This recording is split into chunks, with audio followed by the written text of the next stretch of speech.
കേരളത്തിലെ അമ്മമാർക്കും സഹോദരിമാർക്കും വലിയ ഒരു കൂപ്പുകൈ.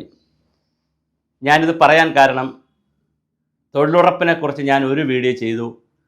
ശരിക്കത് ഫാക്ട് ചെക്കിംഗ് ആയിരുന്നു. ആരെയും ഉപദ്രവിക്കണമെന്നോ ആരോടും ഒരു പരിഭവത്തോടുകൂടി ചെയ്ത വീഡിയോ അല്ല അത്. പക്ഷേ അതിനെനിക്ക് കിട്ടിയ റെസ്പോൺസും വീഡിയോ വൈറലായതും അതിനെ തുടർന്ന് അമ്മമാരും സഹോദരിമാരും നൂറുകണക്കിനാണ് എനിക്ക് മെസ്സേജ് അയക്കുകയും വിളിക്കുകയും ചെയ്തത്. അപ്പോൾ രണ്ടാമത്തെ ചെയ്തു. അപ്പോൾ അതിനും വലിയ റെസ്പോൺസ് വന്നു. മൂന്നാമത്തെ 5 വീഡിയോ വരെ ഇന്നലെ വരെ ചെയ്തു കഴിഞ്ഞു.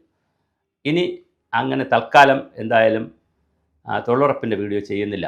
കാരണം താഴെത്തലങ്ങളിൽ നടക്കുന്ന പ്രശ്നങ്ങൾ നമ്മൾ അവതരിപ്പിച്ചു, മേറ്റുമാരുടെ പ്രശ്നങ്ങൾ അവതരിപ്പിച്ചു, ഉദ്യോഗസ്ഥരുടെ പ്രശ്നങ്ങൾ അവതരിപ്പിച്ചു, സംസ്ഥാന തലത്തിലുള്ള പ്രശ്നങ്ങൾ അവതരിപ്പിച്ചു, മിഷനിലുള്ള എല്ലാ പ്രശ്നങ്ങളും നമ്മൾ ഒരുവിധം അവതരിപ്പിച്ചു. പക്ഷേ ഇന്ന് രാവിലെ തൊഴിലുറപ്പിൽ പങ്കെടുക്കാത്ത കുറേ വീട്ടമ്മമാർ, അവർക്ക് തൊഴിലുറപ്പിലൊന്നുമില്ല, അവരെ വീട്ടിൽ പോയി തൊഴിലുറപ്പുകാർ കാണിക്കുന്ന കുസൃതിത്തരങ്ങളും വേളങ്ങളും ഒക്കെ വെച്ചുകൊണ്ട് കുറേ കാര്യങ്ങൾ എന്നോട് പറഞ്ഞു. പക്ഷേ അത് തൊഴിലുറപ്പുകാരെ നേരിട്ട് ബാധിക്കുന്ന വിഷയമായതുകൊണ്ട് ഞാൻ ആ കാര്യങ്ങൾ ഡിസ്ക്ലോസ് ചെയ്യുന്നില്ല. അതും ഞാൻ എനിക്ക് റെക്കോർഡ് ചെയ്താണ് അയച്ചു തന്നിരിക്കുന്നത്. അതെൻ്റെ കൈവശമുണ്ട്. ഞാനിത് പറയാൻ കാരണം, നൂറുകണക്കിന് ആളുകളാണ് ആ വീഡിയോ കാണുകയും അയക്കുകയും ഒക്കെ ചെയ്തിട്ടുള്ളത്. അപ്പോൾ അവർക്ക് നന്ദി പറയുക എന്നുള്ളതാണ്. എന്തായാലും ഒരു കാര്യം ഉറപ്പാണ്, കേരളത്തിലെ തൊഴിലുറപ്പ് പദ്ധതി സമഗ്രമായി പരിഷ്കരിക്കേണ്ടതുണ്ട്. അങ്ങനെ പരിഷ്കരിക്കുമ്പോൾ ചില കേന്ദ്ര നിയമങ്ങളും പ്രശ്നങ്ങളുണ്ട് എന്ന് ഞാൻ മനസ്സിലാക്കുന്നു. കേന്ദ്ര ഗവൺമെൻറ്റും സമയത്ത് സംസ്ഥാനത്തിന് പണം കൊടുക്കാത്തതിൻ്റെ പ്രശ്നങ്ങളുണ്ട്. UPA ഗവൺമെൻറ് കൊണ്ടുവന്നത് കൊണ്ടാണോ എന്നറിയില്ല, ഇത് വേണ്ടത്ര മുന്നോട്ട് കൊണ്ടുപോകുന്നതിൽ, ഗൗരവമായി മുന്നോട്ട് കൊണ്ടുപോകുന്നതിൽ മോഡി ഗവൺമെൻറ് അത്രയും താല്പര്യം കാണിക്കുന്നില്ല. ഒരുപാട് റെസ്ട്രിക്ഷൻസ് ഇതിനകത്ത് വരുന്നു. ഫോട്ടോ എടുക്കണം, ടാഗ് ചെയ്യണം, പിന്നെ അതുപോലെ തന്നെ മൊബൈൽ ആപ്പുണ്ട്, രാവിലെ ഒപ്പിടണം, വൈകുന്നേരം ഒപ്പിടണം, അതുപോലെ തന്നെ ചെയ്ത വർക്കുകൾ ടാഗ് ചെയ്ത് കാണിക്കണം. അഴിമതിയെ പിടിക്കാനാണെങ്കിലും ഒരുപാട് നിബന്ധനകൾ വരുന്നുണ്ട്. അപ്പോൾ അത് ഈ തൊഴിലുറപ്പ് പദ്ധതിയെ പിന്നോട്ടടിക്കുന്നുണ്ടോ? 100 ദിവസം തൊഴിൽ കൊടുക്കാൻ എല്ലാ ഗ്രാമപഞ്ചായത്തുകൾക്കും കഴിയുന്നില്ല. അതേസമയം തൊഴിൽ കൊടുക്കാതിരുന്നാൽ തൊഴിലില്ലായ്മ വേതനം കൊടുക്കണം എന്നൊരു നിയമമുണ്ട്, അതും പ്രയോഗിക്കാൻ കഴിയുന്നില്ല. അപ്പോൾ അതുപോലെ തന്നെ സ്റ്റീരിയോ ടൈപ്പ് എസ്റ്റിമേറ്റുകളാണ്, അത് മാറ്റാൻ കഴിയുന്നില്ല.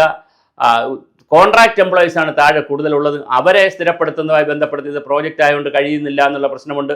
ചില സ്ഥലത്തെങ്കിലും അവർ രാജാക്കന്മാരെ പോലെ അവരാണ് പിന്നെ എല്ലാം ഭരിക്കുന്നത്. അവിടുത്തെ സൂപ്പർവൈസർമാരും അല്ലെങ്കിൽ അവിടുത്തെ എഞ്ചിനീയർമാരും ഒക്കെയാണ് ആ മൊത്തം സംവിധാനത്തെ ഭരിക്കുന്നത്. അങ്ങനെയൊക്കെയുള്ള വളരെ ഗുരുതരമായ ഒരുപാട് ആരോപണങ്ങളുമൊക്കെ എൻ്റെ ശ്രദ്ധയിൽപ്പെട്ടിട്ടുണ്ട്. എന്തായാലും വളരെ സമഗ്രമായ ഒരു കാരണം നമ്മളൊരു ഭരണകൂടത്തെ അല്ലെങ്കിൽ ഒരു വ്യവസ്ഥിതിയെക്കുറിച്ചുള്ള ഏതെങ്കിലും പ്രോജക്റ്റിനെ പദ്ധതിയെക്കുറിച്ച് പറയുമ്പോൾ അത് നശിച്ചു കാണാനല്ല പറയുന്നത്, അതിൻ്റെ നന്മയെ വെച്ചുകൊണ്ടാണ്. വ്യക്തികളോട് നമുക്കൊരു താല്പര്യക്കുറവോ ഇല്ല, ഒരു വ്യക്തികളോടുമില്ല. വ്യക്തി അവിടെ നിന്ന് മാറിയാൽ പിന്നെ നമുക്ക് യാതൊരു വിഷയവുമില്ല. ആ വ്യക്തി ഇപ്പോൾ റിട്ടയറായ എത്രയോ പേരുണ്ട്, അല്ലെങ്കിൽ മറ്റു രൂപത്തിൽ ജോലി ചെയ്യുന്നവരുണ്ട്, അവരോട് നമുക്ക് ഒരു വിഷയമില്ല.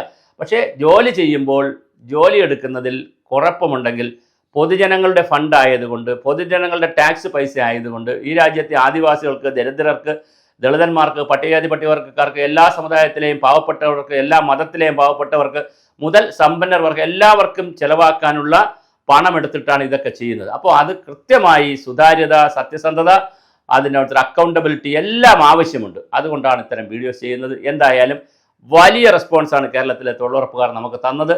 അത് പ്രത്യേകിച്ച് സ്ത്രീകളാണ് കൂടുതൽ ഈ മെസ്സേജുകൾ തന്നുകൊണ്ടിരിക്കുന്നത്.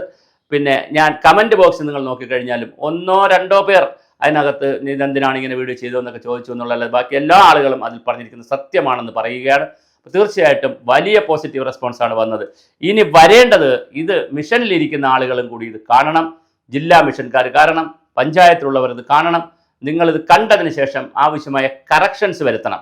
അല്ലാതെ ഇതിനെ ന്യായീകരിക്കുവാനോ, തെറ്റുകളെ ന്യായീകരിച്ചുകൊണ്ട് ചെയ്ത ആളുകളെ പറയുവാനോ, അല്ലെങ്കിൽ വോയിസ് കൊടുത്ത ആളുകളെ പറയുവാനോ, അതിനും അപ്പുറം ഇതിൽ വന്നിട്ടുള്ള ശരി തെറ്റുകൾ നിങ്ങൾ തിരുത്താൻ നിങ്ങൾക്ക് കഴിയട്ടെ. വളരെ ഗൗരവമായി ഈ കാര്യങ്ങൾ ചെയ്യാനുള്ള പ്രവർത്തനങ്ങൾ നിങ്ങൾ ആരംഭിക്കുക. എന്തായാലും കേരളം പരിസ്ഥിതിയുടെയും വെള്ളത്തിൻ്റെയും ഒക്കെ കാര്യത്തിൽ വലിയ ഗുരുതര പ്രതിസന്ധിയുള്ളൊരു സംസ്ഥാനമായി മാറിക്കൊണ്ടിരിക്കുകയാണ്. പ്രത്യേകിച്ച് ദുരന്ത പരിപാലനത്തിലൊക്കെ അതിൽ വലിയ സംഭാവന ചെയ്യാൻ തൊഴിലുറപ്പുകാർക്ക് കഴിയും. അപ്പോൾ കേന്ദ്ര ഗവൺമെൻറ്റാണ് നിയമം മാറ്റേണ്ടതെങ്കിൽ അവിടേക്ക് സമ്മർദ്ദം കൊടുക്കുക. അത് മറ്റ് സംസ്ഥാനങ്ങളിലെ മിഷൻ ഡയറക്ടർമാരും എല്ലാവരും ചേർന്ന് രാജ്യത്ത് ആ വിഷയം ഉയർത്തിക്കൊണ്ടുവരിക, മീറ്റിങ്ങുകളിലും ഒക്കെ ഉയർത്തിക്കൊണ്ടുവരിക. പണം സമയത്ത് കിട്ടുന്നില്ലെങ്കിൽ അതിൻ്റെ രാഷ്ട്രീയമുണ്ടെങ്കിൽ അത് പൊതുജനങ്ങളോട് പറയുക.